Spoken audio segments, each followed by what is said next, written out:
APR Srini creative works banner పై రేణుకా శ్రీనివాస్ నిర్మించిన అలా జరిగిన కథ చిత్రాన్ని ప్రభు సూర్య దర్శకత్వంలో తెరకెక్కిస్తున్నారు.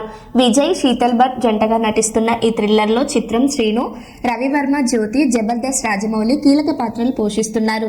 ప్రెస్ మీట్ లో చిత్ర బృందం మాట్లాడుతూ మంచి కంటెంట్ తో సినిమా రూపొందిందని, ప్రతి పాత్ర కొత్తగా ఉంటుందని తెలిపారు. త్వరలో థియేటర్లలో విడుదల కానున్న ఈ సినిమాకు ప్రేక్షకుల మద్దతు కావాలని కోరారు.